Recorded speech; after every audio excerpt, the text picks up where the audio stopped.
కాంగ్రెస్ అభ్యర్థులను గెలిపించాలి అని చైర్పర్సన్ అభ్యర్థి గడ్డం అనన్య పేర్కొన్నారు. గురువారం వికారాబాద్ మున్సిపల్ పరిధిలోని 30వ వార్డు 18వ వార్డులో పర్యటించగా 10వ వార్డు అనంతగిరిపల్లిలో అభ్యర్థి అరుణ సుధాకర్ రెడ్డి ప్రచారంలో చైర్పర్సన్ అభ్యర్థి గడ్డం అనన్య పాల్గొన్నారు. ఈ సందర్భంగా చైర్పర్సన్ గడ్డం అనన్య మాట్లాడుతూ మున్సిపాలిటీ అభివృద్ధికి నేను కృషి చేస్తానని, మా అభ్యర్థులను భారీ మెజారిటీతో గెలిపించాలి అని కోరారు. ఈ కార్యక్రమంలో అభ్యర్థులు చిగుళ్లపల్లి రమేష్ కుమార్, కాకి విజయలక్ష్మి, నాగరాజ్తో పాటు కాలనీ పెద్దలు శ్రీనివాస్ గౌడ్, బొండాల శ్రీనివాస్, నాయకులు మహిపాల్ రెడ్డి, నరోత్రం రెడ్డి తదితరులు పాల్గొన్నారు.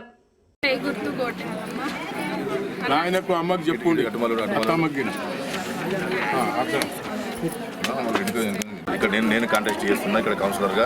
మరి మీరందరూ కూడా చేతి గుర్తుకు ఓటు వేసి నన్ను గెలిపిస్తే మేమందరం కలిసి మా అనన్య గారిని చైర్మన్ చేసుకుంటాం. తద్వారా ఏమవుతుందంటే ఇక్కడ లోకల్ కౌన్సిలరు, అక్కడ ఉన్నటువంటి మా చైర్మన్ గారు, మరి అదేవిధంగా ఫైనాన్స్ స్పీకర్ గారు, మేమందరం కలిసి మీ ప్రాంతానికి పెద్ద ఎత్తున ఇంద్రమ్మ ఇండ్లు తీసుకొని వస్తాం. ఇప్పుడు అండర్ గ్రౌండ్ డ్రైనేజ్ కూడా ఇక్కడ లేదంట, అండర్ గ్రౌండ్ డ్రైనేజ్ కూడా తీసుకొని వస్తాం. సీసీ రోడ్లు వేపిస్తాం. బ్రహ్మాండమైనటువంటి డెవలప్మెంట్ ఎట్లా ఉంటుంది అనేది మీకు చూపిస్తాం. ఈ సంవత్సరం లోపు అవన్నీ స్టార్ట్ అవుతాయి.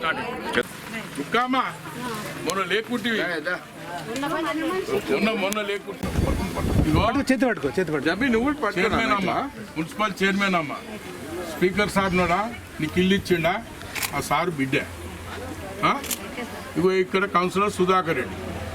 ఇక అమ్మా మీరందరూ కూడా తప్పకుండా చేతి గుర్తుకు ఓటేయండి. 10 మందికి చెప్పాలి, చేతి గుర్తుకు ఓటేసి అంతుల్ని గెలిపించాలి.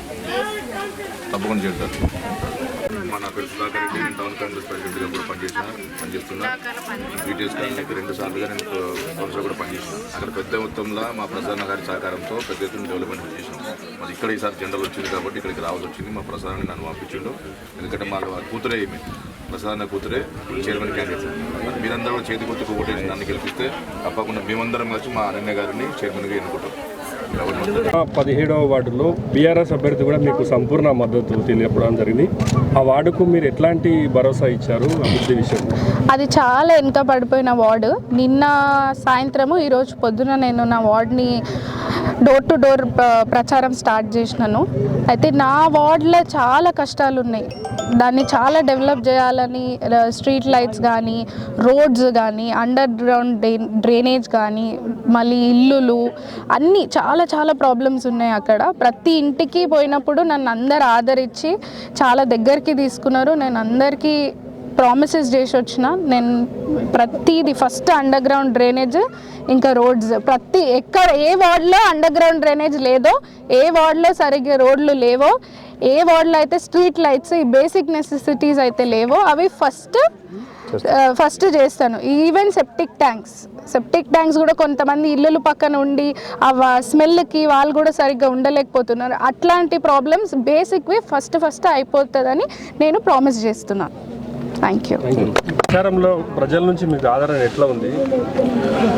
చాలా బ్రహ్మాండమైన ఆదరణ మాకు ప్రజల ద్వారా మాకు వస్తూ ఉన్నది. ఎందుకంటే మరి ముఖ్యంగా ఈరోజు తెలంగాణ రాష్ట్రంలో గవర్నమెంట్ కాంగ్రెస్ పార్టీ గవర్నమెంట్ ఉన్నది. మరి ముఖ్యమంత్రిగా మా యనమల రేవంత్ రెడ్డి గారు ఉన్నారు. మరి వారి నాయకత్వాన మేమందరం కూడా పనిచేస్తూ ఉన్నాం. మరి ముఖ్యంగా ఇక్కడ ఉన్నటువంటి స్థానిక శాసనసభ్యులు, తెలంగాణ రాష్ట్ర అసెంబ్లీ స్పీకర్ పెద్దలు గౌరవనీయులు గడ్డం ప్రసాద్ కుమార్ గారి ఆధ్వర్యంలో మరి మేమందరం కూడా పెద్ద ఎత్తున పనిచేస్తూ ఉన్నాం. మరి వారు కూడా మా అందరికీ ఏమి కావాలంటే అది వెంటనే స్పందించి మరి ఎట్లాంటి సమస్యలు ఉన్నా కూడా వెంటనే తీరుస్తూ ఉన్నారు. అదేవిధంగా ముఖ్యంగా ప్రజల కోసం అయితే మరి ముఖ్యంగా బ్రహ్మాండమైన పథకాలు ఈరోజు కాంగ్రెస్ పార్టీ మా ప్రసాద్ కుమార్ గారు తీసుకొస్తా ఉన్నారు. మరి ముఖ్యంగా ప్రతి ఒక్కరికి కూడా తెల్ల రేషన్ కార్డు, ఇంతకుముందు రేషన్ కార్డు ఇవ్వకుండే 10 సంవత్సరాలను చూస్తూ ఉన్నాం. ఎప్పుడో వైఎస్ రాజశేఖర రెడ్డి గారి పీరియడ్లో వైఎస్ రాజశేఖర రెడ్డి గారు ముఖ్యమంత్రిగా ఉన్నప్పుడు అప్పుడు మనకు రేషన్ కార్డులు వచ్చినాయి. ఆ తర్వాత మళ్ళీ ఎట్లాంటి రేషన్ కార్డు, ఒక్క రేషన్ కార్డు కూడా ఇచ్చిన పాపన మరి బీఆర్ఎస్ గవర్నమెంట్, ఈ టీఆర్ఎస్ గవర్నమెంట్ ఓలే. ఆ తర్వాత మళ్ళీ అదే కాకుండా కొందరు ఆ రేషన్ కార్డులకు సంబంధించినటువంటి కొందరు చనిపోయినా కానీ డిలిషన్స్ లేవు.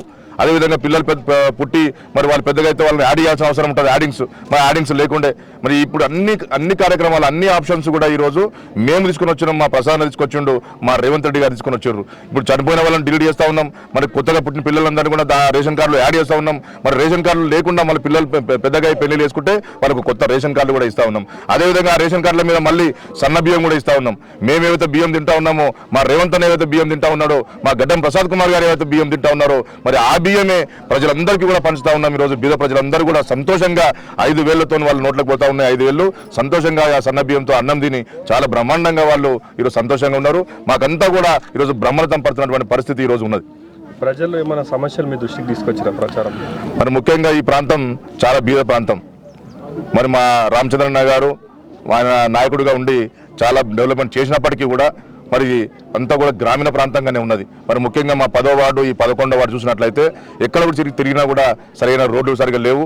మరి ముఖ్యంగా మా అంతగిరిపల్లి అయితే పూర్తిగా ఇంకా రోడ్లు సరిగా లేవు. మరి అదేవిధంగా ఇండ్లు కూడా చూసినట్లయితే అన్ని షాపాట్ బండ్లతో కట్టినటువంటి ఇండ్లు ఉన్నాయి. మరి అదేవిధంగా రేకుల ఇండ్లు ఉన్నాయి. మరి ఎక్కువ మటుకు పెద్ద మొత్తంలో నాకు వచ్చి ఇంచుమించుగా ఒక 50-60% ఇంకా అదే విధంగా ఉన్నాయి. మరి మేమైతే ఒకటే అనుకుంటా ఉన్నాం, ఇది బీద ప్రాంతం ఉంది కాబట్టి ప్రతి ఏరియాలో ప్రతి గల్లీలో రోడ్ వేస్తాం. అంతకంటే ముందు అండర్ గ్రౌండ్ డ్రైనేజ్ చేస్తాం.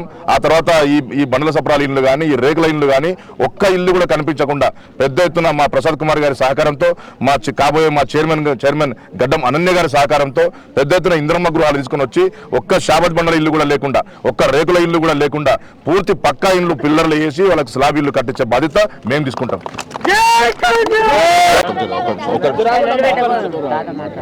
ఈరోజు మున్సిపల్ ఎన్నికల సందర్భంగా మన 10వ వార్డు 11వ వార్డుకు మరి ప్రచార నిమిత్తం వచ్చేసినటువంటిది కాబోయే మున్సిపల్ చైర్మన్ అనన్య గారు, మరి కాబోయే మున్సిపల్ ఈ కౌన్సిలర్ 10వ వార్డు కౌన్సిలర్ సుధాకర్ రెడ్డి గారు, మరి గ్రామ పెద్దలు, మరి ఇక్కడ వచ్చిన కాంగ్రెస్ పార్టీ నాయకులు, అమ్మలు, అక్కలు, మీ అందరికీ నమస్కారం.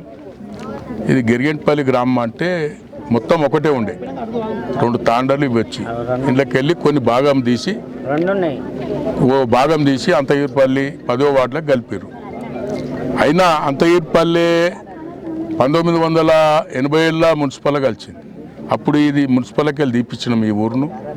మరి మళ్ళా గెలిచింది మున్సిపల్ 5 ఏళ్ల కింద. మరి ఈ యొక్క గ్రామ పంచాయతీ ఉన్నప్పుడు మస్తు డెవలప్ అయింది, రోడ్లు అయినాయి, అన్నీ అయినాయి. 2006-7కి వెళ్ళి డెవలప్ అయింది.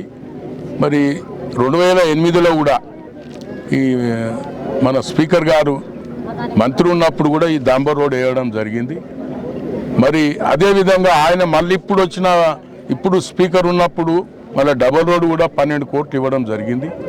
మరి అదే విధంగా ఈ ఊరికి 10 వార్డులకు 11వ వార్డుకు దాదాపు 100 ఇండ్లు ఇచ్చాడు.